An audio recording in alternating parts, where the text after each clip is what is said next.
Graça e paz, vamos dar início à nossa leitura de hoje. Nós vamos ler Gênesis capítulo 1 e Gênesis capítulo 2. No princípio, Deus criou os céus e a terra. A terra era sem forma e vazia.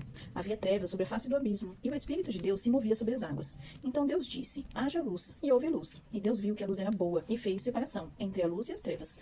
Deus chamou a luz de dia, e chamou as trevas noite. Houve tarde e manhã, o primeiro dia. E Deus disse, haja um firmamento no meio das águas, e separação entre águas e águas. E Deus fez o firmamento e a separação entre as águas debaixo do firmamento, e as águas acima do firmamento. E assim aconteceu. E Deus chamou o firmamento os céus. Houve tarde e manhã, o segundo dia. E Deus disse, ajuntem-se as águas debaixo dos céus, num só lugar, e apareça a porção seca. E assim aconteceu. Deus chamou a porção seca, terra, e ao ajuntamento de águas chamou mares. E Deus viu que isso era bom. E Deus disse, que a terra produza relva, ervas que deem semente, e árvores frutíferas que deem fruto, segundo a sua espécie, cujas sementes esteja no fruto da terra. E assim aconteceu. E a terra produziu relvas, ervas que davam semente, segundo a sua espécie, e árvores que davam frutos, cuja semente estava nele, conforme a sua espécie. E Deus viu que isso era bom. Houve tarde e manhã, o terceiro dia. E Deus disse, que haja luzeiros no firmamento dos céus para fazerem separação entre o dia e a noite, e sejam eles para sinais, para estações, para dias e anos, e sirvam de luzeiros no firmamento dos céus para iluminar a terra. E assim aconteceu. Deus fez os dois grandes luzeiros, o maior para governar o dia e o menor para governar a noite, e fez também as estrelas, e os colocou no firmamento dos céus para iluminarem a terra, para governarem o dia e a noite, e fazerem separação entre a luz e as trevas. E Deus viu que isso era bom. Houve tarde e manhã, o quarto dia. E Deus disse, que as águas sejam povoadas de enxames, de seres vivos, e as aves voem sobre a terra, sobre o firmamento dos céus. Assim, Deus criou as grandes criaturas marinhas e todos os seres vivos que se movem, os quais povoam as águas, segundo as suas espécies, e todas as aves segundo as suas espécies. E Deus viu que isso era bom. E Deus os abençoou, dizendo, sejam fecundos, multipliquem-se, e encham as águas dos mares e na terra, e se multipliquem as aves. Houve a tarde e a manhã, o quinto dia. E Deus disse, que a terra produza seres vivos conforme a sua espécie, animais domésticos, animais que rastejam e animais selvagens, segundo a sua espécie. E assim aconteceu. E Deus fez os animais selvagens, segundo a sua espécie, e os animais domésticos, conforme a sua espécie, e todos os animais que rastejam sobre a terra, segundo a sua espécie. E Deus viu que isso era bom. E Deus disse, façamos o ser humano à nossa imagem, conforme a nossa semelhança. Tenha ele domínio sobre os peixes do mar, sobre as aves do céu, sobre os animais domésticos, sobre toda a terra, e sobre todos os animais que rastejam pela terra. Assim, Deus criou o ser humano, à sua imagem. A imagem de Deus o criou. Homem e mulher os criou. E Deus os abençoou e lhes disse, sejam fecundos, multipliquem-se, encham a terra e sujeitem-na. Tenha domínio sobre os peixes do mar, sobre as aves do céu e sobre todo animal que rasteja pela terra. E Deus disse ainda, eis que lhe tenho dado todas as ervas que dão semente, e se acham na superfície de toda a terra, e todas as árvores em que há fruto que dê semente. E isso servirá de alimento para vocês e para os animais da terra. Todas as aves do céu e todos os animais que rastejam sobre a terra em que há fôlego de vida, toda a erva verde que lhes servirá de alimento. E assim aconteceu. Deus viu tudo o que havia feito, e eis que era muito bom. Houve a tarde e a manhã, o sexto dia. Nessa parte aqui, está falando sobre a multiplicação do homem, né? Que Deus deu a ordem para o homem se multiplicar. Eu sempre vou fazendo marcações na minha Bíblia, que eu acho que é mais fácil, né? Que tem uma marcação em Mateus. Eu sempre vou anotando. Quem já me acompanha já sabe como que eu faço. Capítulo 2. Assim, pois, foram acabados os céus e a terra e tudo o que neles há. E havendo Deus terminado no sétimo dia a sua obra, então Deus ainda fez algo no sétimo dia.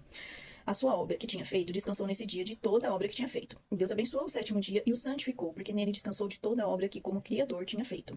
Essa é a gênese dos céus e da terra, quando foram criados. Então é o início, quando o Senhor Deus os criou. Não havia ainda nenhuma planta no campo da terra, pois ainda nenhuma erva do campo havia brotado, porque o Senhor Deus não tinha feito chover sobre a terra, e também não havia ninguém para cultivar o solo, para governo, para cuidar. Mas uma neblina subia da terra e regava toda a superfície do solo. Então, o Senhor Deus formou o homem do pó da terra, e lhe soprou nas narinas o fôlego de vida. E o homem, que a tradução é Adão, se tornou um ser vivente. E o Senhor Deus plantou um jardim no Éden, na direção do Oriente, e pôs nele o homem que havia formado. Então, aqui, eu anotei aqui na minha Bíblia, né? O Éden é um lugar carnal, um lugar de delícias. E o jardim que Deus planta é um lugar de intimidade, um lugar espiritual. Adão significa homem vivo, produto do solo, homem terreno. Então, eu vou fazendo essas anotações que eu acho que é mais fácil pra gente entender que tá tudo pertinho. 8. E o Senhor Deus plantou um jardim no Éden, na direção, então, um lugar de delícias. Deus plantou um lugar de intimidade para se relacionar com o homem. Na direção do Oriente, pôs nele um homem que havia formado. Do solo, o Senhor Deus fez brotar todo tipo de árvores agradáveis à vista e boas para alimento. E também a árvore da vida, que é aquela que se eles comessem eles não morreriam. E no meio do jardim a árvore do conhecimento, do bem e do mal. E um rio saía do Éden para regar o jardim. E lá se dividia, repartindo-se em 4 braços. O nome do primeiro é Pison, que rodeia a terra de Avilá, onde há ouro. O ouro dessa terra é bom. Também se encontram lá o obidélio e a pedra de ônix. O nome do segundo rio é Gion. é o que rodeia a terra de Cuxi. O nome do terceiro rio é Tigre, é o que corre pelo leste da Síria. E o quarto rio é o Eufrates. O Senhor Deus tomou o homem e o colocou no jardim do Éden para cultivar e o guardar. E o Senhor Deus ordenou ao homem. Ele dá aqui a ordem de domínio ao homem. Vamos ver aqui na próxima página. Então Deus disse: de toda árvore do jardim você pode comer livremente, mas da árvore do conhecimento do bem e do mal você não deve comer, porque no dia em que dela comer você certamente morrerá. Ou seja, os olhos do homem seriam abertos, né? Versículo 18. O Senhor Deus disse ainda: não é bom que o homem esteja só. Farei para ele uma auxiliadora, uma companheira capaz de ajudá-lo, que seja semelhante a ele. Deus criou o homem como ser social. A solidão não é o estado ideal que Deus planejou para o homem. Essa foi uma frase que eu li aqui e anotei. Havendo, pois, o Senhor Deus formado da terra todos os animais do campo e todas as aves do céu, trouxe-os a Adão para ver que nome lhes daria. E o nome que ele desse a todos os seres vivos, esse seria o nome deles. Então Adão ficou responsável por nomear aí os animais do campo. O homem deu nome a todos os animais domésticos, as aves do céu e a todos os animais selvagens, mas para o homem não se achava uma auxiliadora que fosse semelhante a ele. Então o Senhor Deus fez cair um pesado sono sobre o homem e este adormeceu. Tirou-lhe uma das suas costelas e fechou no lugar com carne. Mesmo o homem estando no lugar mais belo, que é o jardim da intimidade com Deus, ele ainda se sentia só. Ele precisava de alguém com ele. Versículo 22. Da costela que havia tirado do homem... Levanta aqui um pouquinho para dar pra... E da costela que havia tirado do homem, o Senhor Deus formou uma mulher e a levou até ele. E o homem disse: esta, afinal, é o osso dos meus ossos e carne da minha carne. Será chamada varoa, porque do varão foi tirada. Que tem outra referência aqui de Mateus 19:5. Por isso o homem deixa pai e mãe e se une à sua mulher, tornando-se os dois uma só carne. Ora, um e outro, o homem e a mulher, estavam nus e não se envergonhavam. E aqui dessa parte eu tirei 3 lições, né? Primeiro acontece a união, o casamento, que é deixar pai e mãe. Segundo, um completa o outro. E terceiro, eles vivem a intimidade do casal. Então, primeiro, deixa pai e mãe, eles se tornam uma só carne. Deixa pai e mãe, se une à sua mulher e se torna uma só carne. Então tem aí um processo para que aconteça esse relacionamento do casal. Essa é a nossa leitura de hoje. Espero que você continue acompanhando aí e que possamos ter uma leitura abençoada em nome de Jesus. Deus abençoe e até o próximo.